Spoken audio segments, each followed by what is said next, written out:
നമസ്കാരം സുഹൃത്തുക്കളെ, ഈ വീഡിയോയിൽ നമ്മൾ കേരളത്തിലെ മികച്ച 10 മുഖ്യമന്ത്രിമാരെക്കുറിച്ചാണ് സംസാരിക്കാൻ പോകുന്നത്. കേരളത്തിലെ ഈ മുഖ്യമന്ത്രിമാരുടെ പട്ടികയിൽ 1-ാം സ്ഥാനത്ത് ആരുടെ പേരാണ് വരുന്നത്? നമുക്ക് ഈ വീഡിയോയിൽ നോക്കാം. അതിൽ 10-ാം സ്ഥാനത്ത് വരുന്നത് CH മുഹമ്മദ് കോയയുടെ പേരാണ്. CH മുഹമ്മദ് കോയ ഇന്ത്യൻ യൂണിയൻ മുസ്ലിം ലീഗിന്റെ പ്രധാന നേതാവായിരുന്ന അദ്ദേഹം 1927 ജൂലൈ 15 കോഴിക്കോട് ജനിച്ചു. ഒരു സാധാരണ കുടുംബത്തിൽ നിന്നുവന്ന മുഹമ്മദ് കോയ കഠിനാധ്വാനത്തിലൂടെയും അർപ്പണബോധത്തിലൂടെയും സ്വന്തമായി ഒരു ഇടം കണ്ടെത്തി. പഠനം പൂർത്തിയാക്കിയ ശേഷം അദ്ദേഹം സാമൂഹിക പ്രവർത്തനങ്ങളിലും രാഷ്ട്രീയത്തിലും സജീവമായി. മുഹമ്മദ് കോയ സ്വാതന്ത്ര്യസമരത്തിലും പങ്കെടുത്തു. പിന്നീട് മുസ്ലിം ലീഗുമായി ചേർന്ന് കേരള രാഷ്ട്രീയത്തിൽ തന്റേതായ വ്യക്തിമുദ്ര പതിപ്പിച്ചു. 1957 അദ്ദേഹം താനൂരിൽ നിന്ന് MLA ആയി തിരഞ്ഞെടുക്കപ്പെട്ടു. 1961 കേരള നിയമസഭയുടെ സ്പീക്കറായി. 1979 അദ്ദേഹം കേരളത്തിലെ ആദ്യത്തെ മുസ്ലിം മുഖ്യമന്ത്രിയായി. അദ്ദേഹത്തിന്റെ കാലാവധി 1979 ഒക്ടോബർ 12 മുതൽ 1979 ഡിസംബർ 1 വരെ ചെറുതായിരുന്നുവെങ്കിലും കോയ ഇതിനു മുമ്പ് 1967 വിദ്യാഭ്യാസ മന്ത്രിയുമായിരുന്നു. അദ്ദേഹം മലയാളം പ്രോത്സാഹിപ്പിക്കുന്നതിനും പ്രവർത്തിച്ചു. അദ്ദേഹത്തിന്റെ ജീവിതം ലാളിത്യത്തിന്റെയും ജനസേവനത്തിന്റെയും പ്രതീകമായിരുന്നു. 1983 സെപ്റ്റംബർ 28 അദ്ദേഹം അന്തരിച്ചു.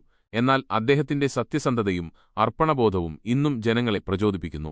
ചെറിയ കാലയളവിലും വലിയ മാറ്റങ്ങൾ കൊണ്ടുവരാൻ കഴിയുമെന്ന് മുഹമ്മദ് കോയ തെളിയിച്ചു. ഇതിനുശേഷം 9-ാം സ്ഥാനത്ത് വരുന്നത് പട്ടം താണുപിള്ളയുടെ പേരാണ്. പട്ടം താണുപിള്ള ഒരു സ്വാതന്ത്ര്യസമര സേനാനിയും കേരളത്തിലെ പ്രമുഖ രാഷ്ട്രീയ നേതാവുമായിരുന്നു.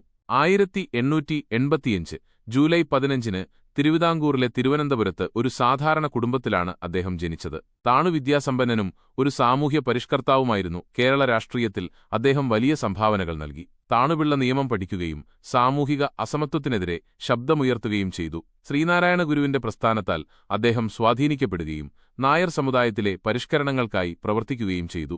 1930കളിൽ കോൺഗ്രസ് സോഷ്യലിസ്റ്റ് പാർട്ടിയോടൊപ്പം താണുപിള്ള രാഷ്ട്രീയത്തിൽ പ്രവേശിച്ചു. 1957 കേരള സംസ്ഥാനം രൂപീകൃതമായപ്പോൾ പ്രജാ സോഷ്യലിസ്റ്റ് പാർട്ടിയുടെ നേതാവായി അദ്ദേഹം കേരളത്തിലെ ആദ്യത്തെ മുഖ്യമന്ത്രിയായി. 1960 ഫെബ്രുവരി 22 മുതൽ 1962 സെപ്റ്റംബർ 26 വരെയായിരുന്നു അദ്ദേഹത്തിന്റെ കാലാവധി. അദ്ദേഹത്തിന്റെ ഭരണകാലത്ത് വിദ്യാഭ്യാസത്തിനും ആരോഗ്യ സേവനങ്ങൾക്കും ഊന്നൽ നൽകി. സർക്കാർ സ്കൂളുകളും ആശുപത്രികളും മെച്ചപ്പെടുത്താൻ അദ്ദേഹം ശ്രമിച്ചു.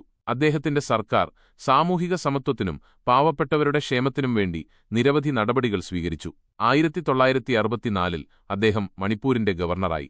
1970 മെയ് 27 അദ്ദേഹം അന്തരിച്ചു. സാമൂഹികവും രാഷ്ട്രീയവുമായ മാറ്റങ്ങൾക്കായി ജീവിതം സമർപ്പിച്ച ഒരു ദീർഘദർശിയായ പ്രചോദനം നൽകുന്ന നേതാവായി കേരളത്തിൽ ഇന്നും അദ്ദേഹത്തെ ഓർമ്മിക്കപ്പെടുന്നു. ഇതിനുശേഷം 8-ാം സ്ഥാനത്ത് വരുന്നത് സിസ്റ്റർ അച്യുത മേനോന്റെ പേരാണ്. സിസ്റ്റർ അച്യുത മേനോൻ കേരളത്തിലെ ഒരു മഹാനായ നേതാവായിരുന്നു. 1913 ജനുവരി 13 തൃശൂരിൽ ഒരു സാധാരണ കുടുംബത്തിലാണ് അദ്ദേഹം ജനിച്ചത്. പഠനത്തിൽ മിടുക്കനായിരുന്ന അദ്ദേഹം നിയമബിരുദം നേടുകയും സ്വാതന്ത്ര്യസമരത്തിൽ പങ്കാളിയാകുകയും ചെയ്തു. കമ്മ്യൂണിസ്റ്റ് ആശയങ്ങളിൽ നിന്ന് പ്രചോദനം ഉൾക്കൊണ്ട് അദ്ദേഹം ഇന്ത്യൻ കമ്മ്യൂണിസ്റ്റ് പാർട്ടിയിൽ ചേർന്നു. 1969 മുതൽ 1970 വരെയും പിന്നീട് 1970 മുതൽ 1977 വരെയും അച്യുത മേനോൻ കേരളത്തിന്റെ മുഖ്യമന്ത്രിയായിരുന്നു. അദ്ദേഹത്തിന്റെ ഭരണകാലത്ത് കേരളത്തിൽ വിദ്യാഭ്യാസം, ആരോഗ്യം, ഭൂപരിഷ്കരണങ്ങൾ എന്നിവ പ്രോത്സാഹിപ്പിച്ചു. പാവപ്പെട്ടവർക്കും കർഷകർക്കും വേണ്ടി നിരവധി പദ്ധതികൾ അദ്ദേഹം ആരംഭിച്ചു. ഇത് കേരളത്തിന്റെ സാമൂഹിക വികസനത്തിന് സഹായിച്ചു. അദ്ദേഹത്തിന്റെ നയങ്ങൾ കേരളത്തിന് മാനവ വികസന സൂചികയിൽ മുൻനിരയിലെത്താൻ സഹായിച്ചു. മേനോന്റെ സത്യസന്ധതയും ലാളിത്യവും അദ്ദേഹത്തെ ജനപ്രിയനാക്കി. അദ്ദേഹം പലതവണ MLA ആയി തിരഞ്ഞെടുക്കപ്പെടുകയും വിദ്യാഭ്യാസ മന്ത്രി പോലുള്ള പ്രധാന സ്ഥാനങ്ങൾ വഹിക്കുകയും ചെയ്തു. അദ്ദേഹത്തിന്റെ സർക്കാർ സാമൂഹിക സമത്വത്തിലും സാമ്പത്തിക വികസനത്തിലും ശ്രദ്ധ കേന്ദ്രീകരിച്ചു. മേനോൻ കേരളത്തിൽ CPIയെ ശക്തിപ്പെടുത്തുകയും സഖ്യസർക്കാരുകളെ വിജയകരമായി നയിക്കുകയും ചെയ്തു. 1991 ഓഗസ്റ്റ് 16 അദ്ദേഹം അന്തരിച്ചു. സംസ്ഥാനത്തിന്റെ വികസനത്തിന് അടിത്തറ പാകിയ ഒരു ദീർഘദർശിയായ നേതാവായി കേരളത്തിൽ ഇന്നും അദ്ദേഹത്തെ ഓർമ്മിക്കപ്പെടുന്നു. ഇതിനുശേഷം 7-ാം സ്ഥാനത്ത് വരുന്നത് VS അച്യുതാനന്ദന്റെ പേരാണ്. VS അച്യുതാനന്ദൻ, സ്നേഹത്തോടെ VS എന്ന് വിളിക്കപ്പെടുന്ന അദ്ദേഹം 1923 ഒക്ടോബർ 20 ആലപ്പുഴ ജില്ലയിലെ ഒരു സാധാരണ കുടുംബത്തിലാണ് ജനിച്ചത്. 7ാം ക്ലാസ് വരെ പഠിച്ച അദ്ദേഹം ചെറുപ്പത്തിൽ തന്നെ തൊഴിലാളികളുടെ അവകാശങ്ങൾക്കായി പ്രവർത്തിക്കാൻ തുടങ്ങി. ഇന്ത്യൻ കമ്മ്യൂണിസ്റ്റ് പാർട്ടിയുടെ സ്ഥാപക നേതാക്കളിൽ ഒരാളായിരുന്നു അദ്ദേഹം. അദ്ദേഹത്തിന്റെ അർപ്പണബോധവും ജനങ്ങളോടുള്ള പ്രതിബദ്ധതയും അദ്ദേഹത്തെ കേരളത്തിലെ വലിയ നേതാവാക്കി മാറ്റി. അച്യുതാനന്ദൻ 1965 മുതൽ 2016 വരെ 10 തവണ കേരള നിയമസഭാ തെരഞ്ഞെടുപ്പിൽ മത്സരിക്കുകയും 7 തവണ വിജയിക്കുകയും ചെയ്തു. 1990കളിലും 2000കളിലും 14 വർഷം പ്രതിപക്ഷ നേതാവായിരുന്നു. ഇത് ഒരു റെക്കോർഡാണ്. 2006 മുതൽ 2011 വരെ അദ്ദേഹം കേരളത്തിന്റെ മുഖ്യമന്ത്രിയായിരുന്നു. അദ്ദേഹത്തിന്റെ ഭരണകാലത്ത് പാവപ്പെട്ടവർക്കുള്ള ക്ഷേമ പദ്ധതികൾക്കും പരിസ്ഥിതി സംരക്ഷണത്തിനും ഊന്നൽ നൽകി. അഴിമതിക്കെതിരെ ശക്തമായ ശബ്ദമുയർത്തി. ഇത് അദ്ദേഹത്തെ ജനകീയ നേതാവാക്കി മാറ്റി. 2016 മുതൽ 2021 വരെ അദ്ദേഹം കേരള അഡ്മിനിസ്ട്രേറ്റീവ് റീഫോംസ് കമ്മിറ്റിയുടെ ചെയർമാനായിരുന്നു. 100 വയസ്സിലും അദ്ദേഹത്തിന്റെ സജീവത പ്രചോദനപരമായിരുന്നു. 2023 ഒക്ടോബർ 20 അദ്ദേഹം തന്റെ ജീവിതത്തിലെ 100 വർഷം പൂർത്തിയാക്കി. ഇതിനുശേഷം 6ാം നമ്പറിൽ പേരുവരുന്നത് പിണറായി വിജയനാണ്. പിണറായി വിജയൻ കേരളത്തിലെ ഒരു പ്രമുഖ നേതാവും നിലവിൽ മുഖ്യമന്ത്രിയുമാണ്. 1945 മെയ് 24 കണ്ണൂർ ജില്ലയിലെ പിണറായി ഗ്രാമത്തിൽ ഒരു ദരിദ്ര ഈഴവ സമുദായത്തിലാണ് ഇദ്ദേഹം ജനിച്ചത്. അദ്ദേഹത്തിന്റെ പിതാവ് കള്ളുചെത്ത് തൊഴിലാളിയായിരുന്നു.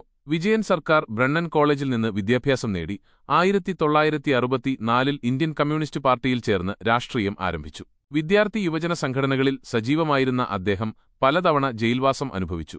1970 അദ്ദേഹം ആദ്യമായി കൂത്തുപറമ്പിൽ നിന്ന് നിയമസഭാ തിരഞ്ഞെടുപ്പിൽ വിജയിച്ചു.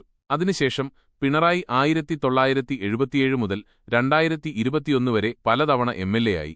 1996 മുതൽ 98 വരെ അദ്ദേഹം വൈദ്യുതി സഹകരണ വകുപ്പ് മന്ത്രിയായിരുന്നു. അവിടെ വൈദ്യുതി ഉൽപ്പാദനം വർദ്ധിപ്പിക്കുന്നതിൽ അദ്ദേഹം സംഭാവന നൽകി. 1998 മുതൽ 2015 വരെ അദ്ദേഹം CPI-എം കേരള ഘടകത്തിന്റെ സെക്രട്ടറിയായിരുന്നു. 2016 ധർമ്മടത്തുനിന്ന് വിജയിച്ചു കേരളത്തിന്റെ 12ാമത്തെ മുഖ്യമന്ത്രിയായി. 2021 വിജയിലും അദ്ദേഹം വീണ്ടും തെരഞ്ഞെടുക്കപ്പെട്ടു. ഇത് കേരളത്തിൽ ഒരു മുഖ്യമന്ത്രിക്ക് പൂർണ്ണ കാലാവധി പൂർത്തിയാക്കിയ ശേഷം വീണ്ടും തെരഞ്ഞെടുക്കപ്പെടുന്ന ആദ്യ സംഭവമായിരുന്നു. വിജയന്റെ നേതൃത്വത്തിൽ കേരളം വിദ്യാഭ്യാസം, ആരോഗ്യം, ദാരിദ്ര്യ നിർമ്മാർജ്ജനം എന്നിവയിൽ പുരോഗതി കൈവരിച്ചു. അദ്ദേഹം ക്യാപ്റ്റൻ എന്ന പേരിൽ അറിയപ്പെടുന്നുണ്ടെങ്കിലും അദ്ദേഹത്തെ മുണ്ടുടുത്ത മോദി അല്ലെങ്കിൽ കേരളത്തിന്റെ സ്റ്റാലിൻ എന്നും താരതമ്യം ചെയ്യാറുണ്ട്. ഇതിനുശേഷം 5ാം നമ്പറിൽ പേരുവരുന്നത് അറക്കപ്പറമ്പിൽ കുര്യൻ ആന്റണിയുടേതാണ്. AK ആന്റണി എന്ന പേരിലും അറിയപ്പെടുന്ന ഇദ്ദേഹം കേരളത്തിലെ ഒരു പ്രമുഖ രാഷ്ട്രീയ നേതാവാണ്. 1940 ഡിസംബർ 28 ആലപ്പുഴ ജില്ലയിലെ ചേർത്തലയിൽ ഒരു ദരിദ്ര കുടുംബത്തിലാണ് അദ്ദേഹം ജനിച്ചത്. കഷ്ടപ്പെട്ട് പഠിച്ച് എറണാകുളത്തുനിന്ന് BA നിയമബിരുദങ്ങൾ നേടി. വിദ്യാർത്ഥി ജീവിതം മുതൽ തന്നെ രാഷ്ട്രീയത്തിൽ സജീവമായിരുന്ന അദ്ദേഹം കേരള സ്റ്റുഡന്റ്സ് യൂണിയൻ നേതാവായി. ഇന്ത്യൻ നാഷണൽ കോൺഗ്രസിലൂടെയാണ് ആന്റണി രാഷ്ട്രീയ ജീവിതം ആരംഭിച്ചത്. 1977 വെറും 36 വയസ്സിൽ അദ്ദേഹം കേരളത്തിന്റെ മുഖ്യമന്ത്രിയായി. ഇതൊരു റെക്കോർഡാണ്. 1977 മുതൽ 78 വരെ, 1995 മുതൽ 96 വരെ, 2001 മുതൽ 2004 വരെ എന്നിങ്ങനെ 3 തവണ അദ്ദേഹം മുഖ്യമന്ത്രിയായി സേവനമനുഷ്ഠിച്ചു. അദ്ദേഹത്തിന്റെ ലാളിത്യവും അഴിമതിക്കെതിരായ കർശന നിലപാടും അദ്ദേഹത്തെ ജനപ്രിയനാക്കി. 2006 മുതൽ 2014 വരെ അദ്ദേഹം ഇന്ത്യയുടെ പ്രതിരോധ മന്ത്രിയായിരുന്നു. ഈ സ്ഥാനത്ത് ഏറ്റവും കൂടുതൽ കാലം സേവനമനുഷ്ഠിച്ച നേതാവാണ് അദ്ദേഹം. ആന്റണി എന്നും ജനങ്ങളുടെ താൽപര്യങ്ങൾക്കായി പ്രവർത്തിച്ചു. അദ്ദേഹത്തിന്റെ നേതൃത്വത്തിൽ കേരളത്തിൽ തൊഴിലില്ലായ്മ വേതനം, സർക്കാർ ജീവനക്കാർക്ക് ഉത്സവബത്ത തുടങ്ങിയ പദ്ധതികൾ ആരംഭിച്ചു. അദ്ദേഹം കോൺഗ്രസ് അച്ചടക്ക സമിതിയുടെ അധ്യക്ഷൻ കൂടിയാണ്. വ്യക്തിജീവിതത്തിൽ ആന്റണി ലളിത ജീവിതം നയിക്കുകയും അഴിമതിയിൽ നിന്ന് അകന്നു നിൽക്കുകയും ചെയ്യുന്നു. 2024 അദ്ദേഹത്തിന്റെ മകൻ അനിൽ ആന്റണി BJPയിൽ ചേർന്നപ്പോൾ അദ്ദേഹം കോൺഗ്രസിനോടുള്ള തന്റെ കൂറ് ആവർത്തിച്ചു. ആന്റണിയുടെ സത്യസന്ധതയും അർപ്പണബോധവും ഇന്നും പ്രചോദനം നൽകുന്നു. ഇതിനുശേഷം 4ാം നമ്പറിൽ പേരുവരുന്നത് EM.S. നമ്പൂതിരിപ്പാട്ടിന്റേതാണ്. EM.S. എന്ന് സ്നേഹപൂർവ്വം വിളിക്കപ്പെട്ടിരുന്ന EM.S. നമ്പൂതിരിപ്പാട് കേരളത്തിലെ ഒരു മഹാനായ നേതാവും ഇന്ത്യയിലെ ആദ്യത്തെ കമ്മ്യൂണിസ്റ്റ് മുഖ്യമന്ത്രിയുമായിരുന്നു. 1909 ജൂൺ 13 കേരളത്തിലെ മലപ്പുറം ജില്ലയിലെ പെരിന്തൽമണ്ണയിൽ ഒരു ബ്രാഹ്മണ കുടുംബത്തിലാണ് അദ്ദേഹം ജനിച്ചത്. പഠനത്തിൽ മിടുക്കനായിരുന്ന EM.S. സാമൂഹിക അസമത്വം കണ്ട് കമ്മ്യൂണിസ്റ്റ് പ്രത്യയശാസ്ത്രം സ്വീകരിച്ചു. അദ്ദേഹം സാമൂഹിക പരിഷ്കരണത്തിനും പാവപ്പെട്ടവരുടെ അവകാശങ്ങൾക്കായും പ്രവർത്തിക്കാൻ തുടങ്ങി. 1930കളിൽ EM.S. കമ്മ്യൂണിസ്റ്റ് പാർട്ടി ഓഫ് ഇന്ത്യയിൽ CPI ചേർന്നു. 1957 കേരളത്തിൽ കമ്മ്യൂണിസ്റ്റ് പാർട്ടി തിരഞ്ഞെടുപ്പിൽ വിജയിച്ചപ്പോൾ EM.S. സംസ്ഥാനത്തെ ആദ്യത്തെ കോൺഗ്രസ് ഇതര മുഖ്യമന്ത്രിയായി. അദ്ദേഹത്തിന്റെ 1957 മുതൽ 1959 വരെയുള്ള ഭരണം ചരിത്രപരമായിരുന്നു. കാരണം ഒരു കമ്മ്യൂണിസ്റ്റ് സർക്കാർ ജനാധിപത്യപരമായി തിരഞ്ഞെടുക്കപ്പെടുന്നത് ലോകത്ത് ആദ്യമായിട്ടായിരുന്നു. 1967 മുതൽ 1969 വരെയും അദ്ദേഹം മുഖ്യമന്ത്രിയായി സേവനമനുഷ്ഠിച്ചു. അദ്ദേഹത്തിന്റെ നേതൃത്വത്തിൽ കേരളത്തിൽ ഭൂപരിഷ്കരണ നിയമം നടപ്പിലാക്കി. ഇത് ആയിരക്കണക്കിന് പാവപ്പെട്ട കർഷകർക്ക് ഭൂമി നേടിക്കൊടുത്തു. വിദ്യാഭ്യാസത്തിലും ആരോഗ്യ സേവനങ്ങളിലും വലിയ പുരോഗതിയുണ്ടായി. എം.എസ്. ഒരു എഴുത്തുകാരനും ചിന്തകനുമായിരുന്നു. കേരളത്തിന്റെ സാമൂഹികവും സാമ്പത്തികവുമായ അവസ്ഥയെക്കുറിച്ചുള്ള ആഴത്തിലുള്ള ചിന്തകൾ ഉൾക്കൊള്ളുന്ന നിരവധി പുസ്തകങ്ങൾ അദ്ദേഹം രചിച്ചു. അദ്ദേഹത്തിന്റെ ലാളിത്യവും സത്യസന്ധതയും ജനങ്ങളുടെ ഹൃദയം കീഴടക്കി. 1998 മാർച്ച് 19 അദ്ദേഹം അന്തരിച്ചു. എന്നാൽ അദ്ദേഹത്തിന്റെ പാരമ്പര്യം ഇന്നും കേരളത്തിന്റെ രാഷ്ട്രീയത്തിലും സമൂഹത്തിലും ജീവിച്ചിരിപ്പുണ്ട്. യഥാർത്ഥ നേതൃത്വം ജനസേവനത്തിലൂടെയാണ് ഉണ്ടാകുന്നതെന്ന് എം.എസ്. നമ്പൂതിരിപ്പാട് തെളിയിച്ചു. ഇതിനുശേഷം 3-ാം നമ്പറിൽ പേര് വരുന്നത് കെ. നായനാറിന്റേതാണ്. കെ. നായനാർ കേരളത്തിലെ ഒരു ജനപ്രിയനായ കമ്മ്യൂണിസ്റ്റ് പാർട്ടിയിലെ അതികായനായ നേതാവായിരുന്നു. 1919 ഡിസംബർ 20 കണ്ണൂരിലെ കല്യാശ്ശേരിയിൽ ഒരു സാധാരണ കുടുംബത്തിലാണ് അദ്ദേഹം ജനിച്ചത്. ദാരിദ്ര്യവും സാമൂഹിക അസമത്വവും കണ്ട് അദ്ദേഹം കമ്മ്യൂണിസ്റ്റ് പ്രത്യയശാസ്ത്രത്തിലേക്ക് ആകർഷിക്കപ്പെട്ടു. നായനാർ സ്വാതന്ത്ര്യസമരത്തിൽ പങ്കെടുത്തു. പിന്നീട് communist party of India Marxist അഥവാ CPIM-ന്റെ പ്രമുഖ നേതാവായി. നായനാർ 1980 മുതൽ 1981 വരെയും 1987 മുതൽ 1991 വരെയും 1996 മുതൽ 2001 വരെയും 3 തവണ കേരളത്തിന്റെ മുഖ്യമന്ത്രിയായി സേവനമനുഷ്ഠിച്ചു. അദ്ദേഹത്തിന്റെ ലാളിത്യം, നർമ്മബോധം, ജനങ്ങളുമായുള്ള നേരിട്ടുള്ള ബന്ധം എന്നിവ അദ്ദേഹത്തെ സവിശേഷനാക്കി. അദ്ദേഹത്തിന്റെ ഭരണകാലത്ത് വിദ്യാഭ്യാസം, ആരോഗ്യം, ഭൂപരിഷ്കരണങ്ങൾ എന്നിവയ്ക്ക് ഊന്നൽ നൽകി. നായനാർ പാവപ്പെട്ടവരുടെയും തൊഴിലാളികളുടെയും അവകാശങ്ങൾക്കായി എപ്പോഴും ശബ്ദമുയർത്തി. തന്റെ രസകരമായ പ്രസംഗങ്ങൾക്കും ലളിതമായ ശൈലിക്കും അദ്ദേഹം പ്രശസ്തനായിരുന്നു. അതുകൊണ്ട് ജനങ്ങൾ അദ്ദേഹത്തെ ജനങ്ങളുടെ നേതാവ് എന്ന് വിളിച്ചു. കേരളത്തിൽ CPIM സംഘടനയെ ശക്തിപ്പെടുത്തുന്നതിലും അദ്ദേഹം പ്രധാന പങ്കുവഹിച്ചു. ജനങ്ങളുടെ ഇടയിൽ ഇറങ്ങിച്ചെന്ന് അവരുടെ പ്രശ്നങ്ങൾ കേൾക്കുന്നത് അദ്ദേഹത്തിന്റെ നേതൃത്വ ശൈലിയുടെ ഭാഗമായിരുന്നു. നായനാർ രാഷ്ട്രീയത്തെ സേവനത്തിന്റെ മാധ്യമമാക്കി മാറ്റി. 2004 മെയ് 19 അദ്ദേഹം അന്തരിച്ചു. എന്നാൽ അദ്ദേഹത്തിന്റെ ലാളിത്യവും അർപ്പണബോധവും ഇന്നും കേരളത്തിലെ ജനങ്ങളുടെ മനസ്സിൽ നിലനിൽക്കുന്നു. ജനങ്ങളോടൊപ്പം നിൽക്കുന്നവനാണ് യഥാർത്ഥ നേതാവ് എന്ന് കെ. നായനാർ തെളിയിച്ചു. അതിനുശേഷം 2-ാം സ്ഥാനത്ത് വരുന്നത് കെ. കരുണാകരനാണ്. കെ. കരുണാകരൻ സ്നേഹപൂർവ്വം ലീഡർ എന്ന് വിളിക്കപ്പെട്ടിരുന്ന ഇദ്ദേഹം കേരളത്തിലെ ഒരു പ്രമുഖ രാഷ്ട്രീയ നേതാവായിരുന്നു.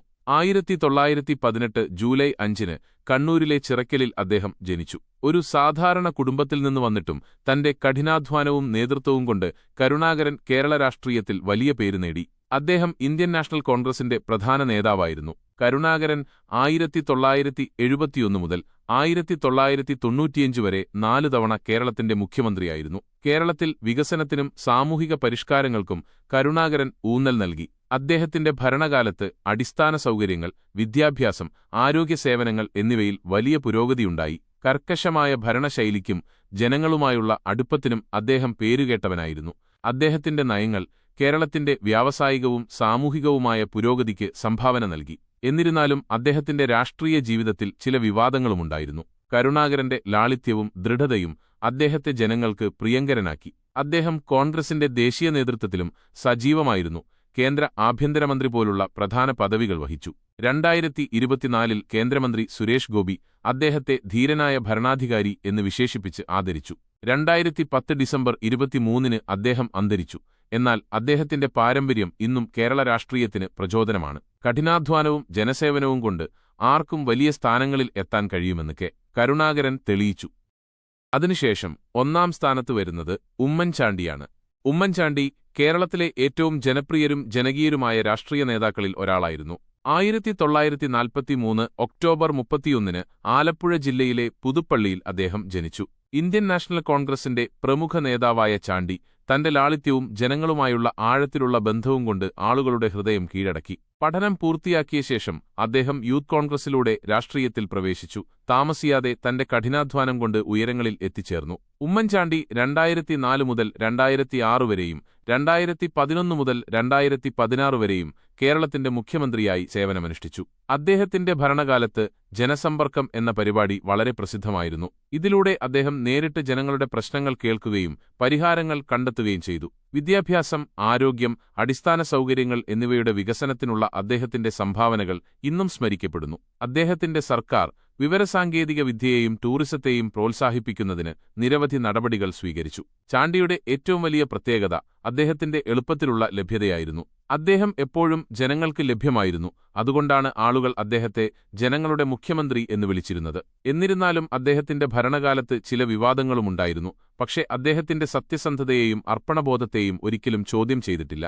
2023 ജൂലൈ 18 ദീർഘകാല അസുഖത്തെ തുടർന്ന് അദ്ദേഹം അന്തരിച്ചു. ഉമ്മൻചാണ്ടിയുടെ ലാളിത്യം, ജനസേവനം, നേതൃത്വം എന്നിവയുടെ പാരമ്പര്യം ഇന്നും കേരളത്തിലെ ജനങ്ങൾക്ക് പ്രചോദനമാണ്. ജനങ്ങളോടൊപ്പം നിൽക്കുന്നവനാണ് യഥാർത്ഥ നേതാവ് എന്ന് അദ്ദേഹം തെളിയിച്ചു.